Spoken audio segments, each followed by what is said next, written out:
The real estate market has made a lot of people believe that property value and exclusivity are mutually exclusive. That is, for the value of a location to rise and appreciate fast, you need to make it exclusive. And that the more it becomes open to everybody, the less the value will decline.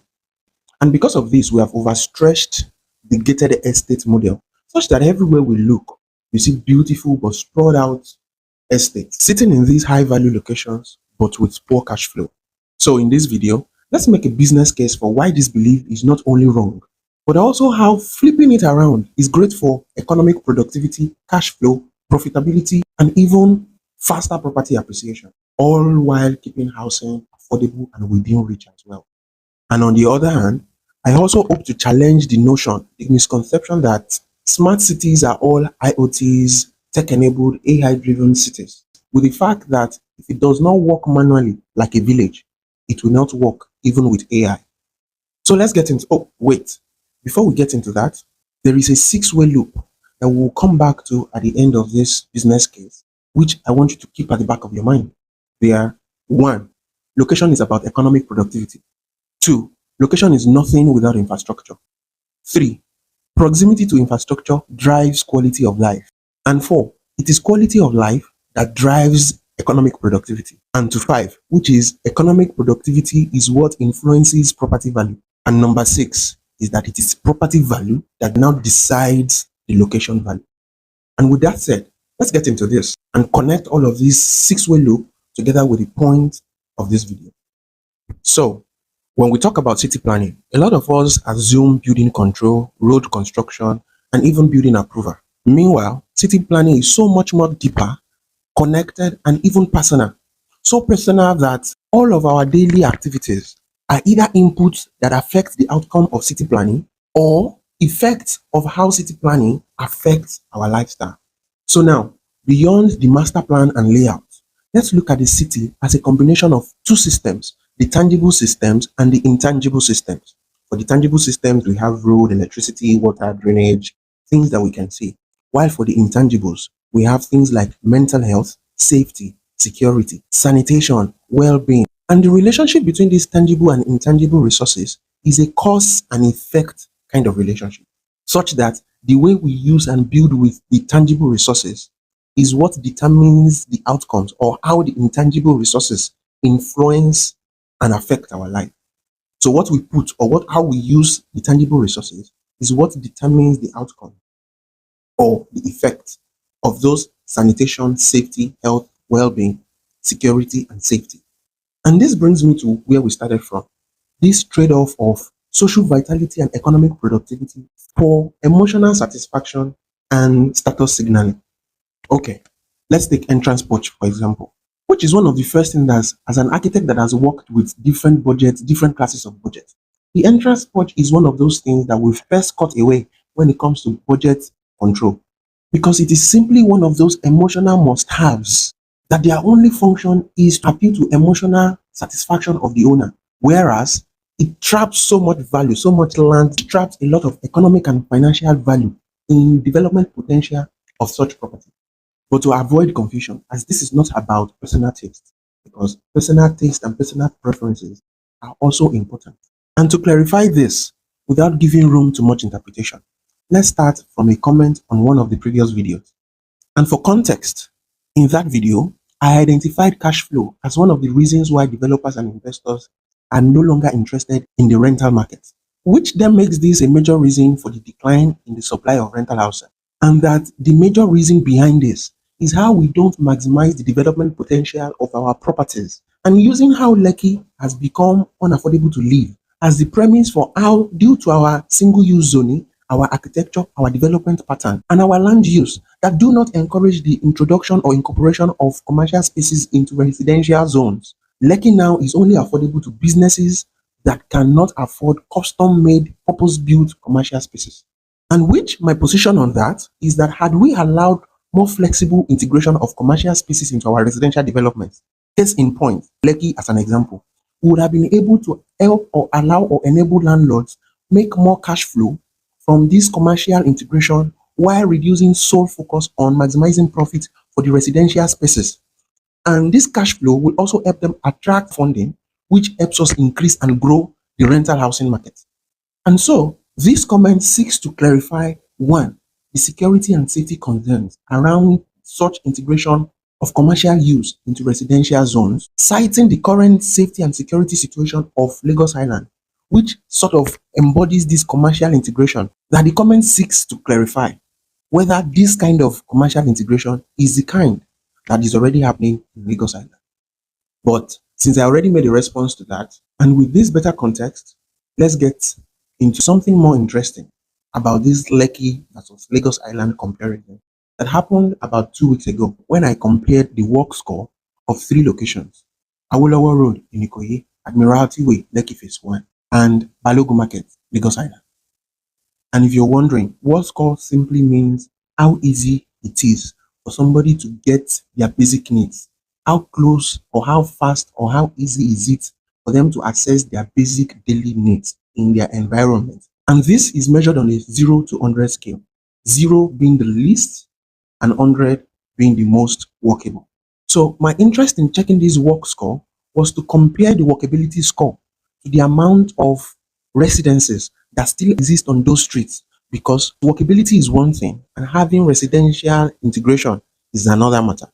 And the interesting thing that I observed about these three locations where renting for residential has become unaffordable, and also where renting for commercial use is also becoming unaffordable as well, were previously residential buildings that were converted or repurposed for business, for commercial use, which suggests two things. That one, property value rose faster than the residents could afford to pay for. And that two, because most of these buildings were not purpose-built to accommodate flexibility, to grow with rising future demands, most of them could no longer serve the original purpose they were meant to serve and still maintain cash flow and profitability. All of which begs the question that if Lekki is too residential, but too expensive for residences, and Lagos Island or Ikoyi is too commercial, but also too expensive for commercial, what then or where then is the balance? And this brings me to a concept, a simple yet intuitive development approach that drives development around proximity, and not just any development, but a compact and combined mixed-use mode of residential development that incorporates commercial use into this development and drives them around the amenities as a service mode of development. This amenities as a service model revolves around using housing to drive guaranteed business, guaranteed demand for commercial spaces that are integrated into such development to drive economic productivity within a location in a mutually dependent and beneficial relationship between the businesses and the residents. And I'm sure you've heard about this before, the 5-minute city or 15-minute city concept, which, whether 15 minutes or 5 minutes, basically means the same thing and serves the same purpose of putting everything that you need for basic living around your residential area in such proximity that enables you to access them within a walking distance of not more than 5 minutes if it's the 5-minute city, or not more than 15 minutes if it's the 15-minute neighborhood. So whether we call it 5 minutes or 15-minute city, it is basically an amenities as a service model that leverages available infrastructure and the tangible resources to optimize living standards for the residents and also improve the intangible resources for them as well. Remember, tangible resources are utilities, road, electricity, while the intangible resources of the city are air quality, well-being, sustainability, mental health, and so on. And as such, this model is not a marketing strategy that you can just put locked up shops in a building and tick the box and advertise it as 5-minute city. Instead, it is a structured lifestyle system for managing resources, improving lifestyle, improving quality of life, driving economic productivity, and also making housing affordable. And because of how deeply structured this concept is, it thrives better when it is collectively implemented by the government, the private, and public collaborations. And so you can relate or connect with what a 5-minute city would look like without losing focus on profitability, cash flow, affordable housing, and economic productivity. Just imagine the Lekki Admiralty Way, but more compactly integrated into residential use, and with residencies taking a higher percentage of that use. And this brings us to the elephant in the room, that whether tangible resources, whether intangible resources, none of these comes cheap. Land is scarce and very expensive. Infrastructure budget is never enough. Utility bills keeps increasing. Cost of energy keeps increasing. Yet, income stays the same and the housing deficit keeps increasing. So how do we achieve this housing focused, yet profitable, yet cash flow positive, walkable neighborhoods? So we already figured out the first part of this, which is the mathematics of proximity. That the more closely located economic amenities are, the faster property value appreciates. And this doesn't even need any data to convince us. We've seen it in both Awolowo Road and Admiralty Way. But what remains certain is that we can multiply this mathematics of proximity, this advantage of proximity, by introducing housing to guarantee steady demand for the economic activities, which means integrating residential and commercial as an economic multiplier effect. And with that out of the way, the second thing that we need to figure out is how to maximize or optimize the cost of land and the cost of infrastructure development. And the smart solution to this is to build compactly. That instead of spreading out, sprawling out, and using the land that we don't have, we bring these developments closely together. We use less land, but build more up. This way, we'll be able to smartly incorporate density into our neighborhood planning. And even though most of us are used to this one person, one family per plot kind of building development, the reality is the more land we use, the more infrastructure we need to provide to support such development. So the lower we can reduce that cost of land, that cost of infrastructure development, the more our possibility to guarantee or to ensure that housing still remains affordable. And a lot of data supports this, that even a medium density development generates 5 times more revenue for the government. And if tax generates 5 times more for government, what that means is, at least for the businesses, for the economic resources, for the economic infrastructure in that development, it is definitely not less than 5 times more revenue.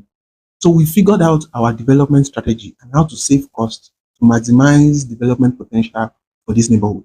Then the next thing, number 3, is how then are we going to ensure, how do we guarantee that the residents of this our neighborhood will patronize the businesses enough, will support the economic activities in this neighborhood enough to maintain profitable cash flow?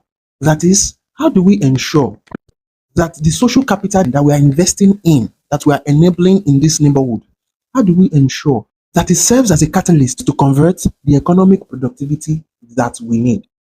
And this is where the comments that I shared earlier becomes relevant, because understanding that the reason we have this security and safety concern is because there are too many dark, dangerous, and dirty corners created by the impractical use of setback. Literally, every building setback is too little to be meaningful, too little to be useful, but instead provides advantage and cover for these opportunist criminals to perpetrate crime. So since we're already building compact and we're bringing everything together, why don't we treat the setbacks as part of the building and not as an open compound, such that the entire front yard is open and separated from the back and the sides of the building by a long connecting and continuous wall. This on one side separates the open and business areas from the residences, and on the other side keeps the entire street open, visible, and clear, making it easier to monitor and maintain safety with just eyes on the street, or if we want, layer high-tech security instruments.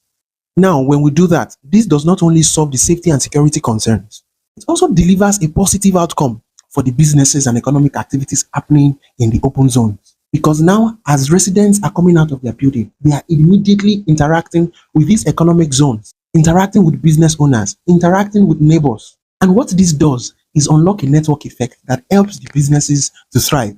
These relationships and face-to-face interactions boost economic activities through peer pressure effect, association bias, and just basic endearment for the business owner. We buy from the people we like. And this is what this relationship, this everything in the open business activity would unlock. But even apart from all this, the fact that the residents are now closer to everything they need means that they don't have to panic buy or buy any of those expensive, underutilized household needs, because there is the guarantee that they can get such services, they can meet those needs in their immediate environment. Okay, now our 5 minute neighborhood works. But this brings us to the last and most important part of that neighborhood, which is how do we keep it sustainable? How do we ensure that this is not a one time, one off success? That we can repeat this and maintain value, maintain property value, maintain cash flow for as long as we desire for this neighborhood. So, first of all, because of how we have managed land in step 2, which means we will still have extra land, we then take a part of that land to invest it in activities that will not generate money, but which are necessary to keep the residents happy, healthy, and wealthy. Happy, healthy, and wealthy as long as possible to maintain our neighborhood's economic productivity.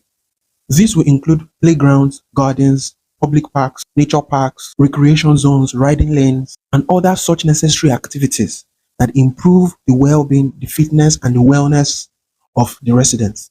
Then, because this health and wellness infrastructure do not only serve our neighborhood, it also helps them become more productive for themselves, so more residents become more wealthy and richer.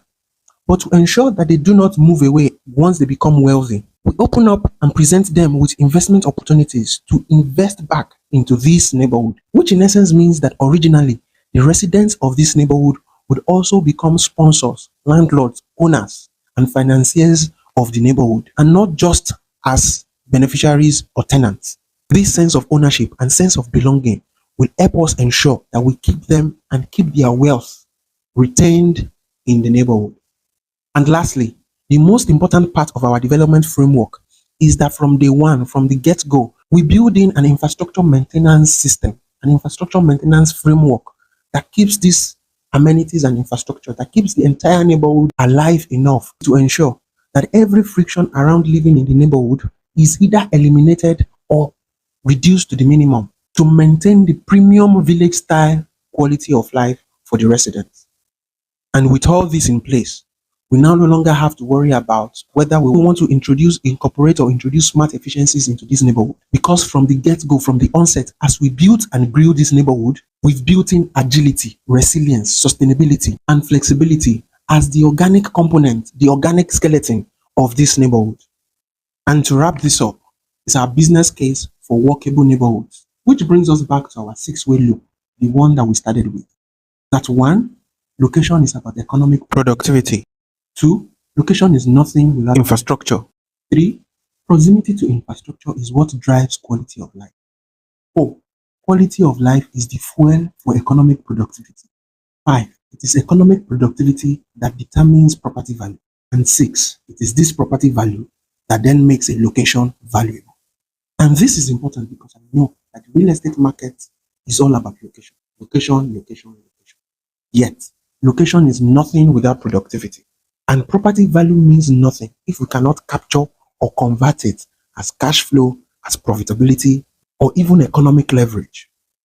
Meanwhile, walkability in either 5-minute or 15-minute neighborhood model is what helps us make locations into places. That is, it is how we make a geographic pinpoint, a geographic location, a geographic coordinate into a desirable, valuable, investable place. To a place that embodies the mathematics, the efficiency, the productivity of proximity. A place that leverages social capital for economic productivity. A place that incorporates and balances premium village style quality of life with smart city efficiency, all while maintaining cash flow, productivity, profitability, sustainability, property value appreciation, improved intangible city outcomes, and all this with the possibility and the guarantee of affordable and dignifying housing. I hope this helps.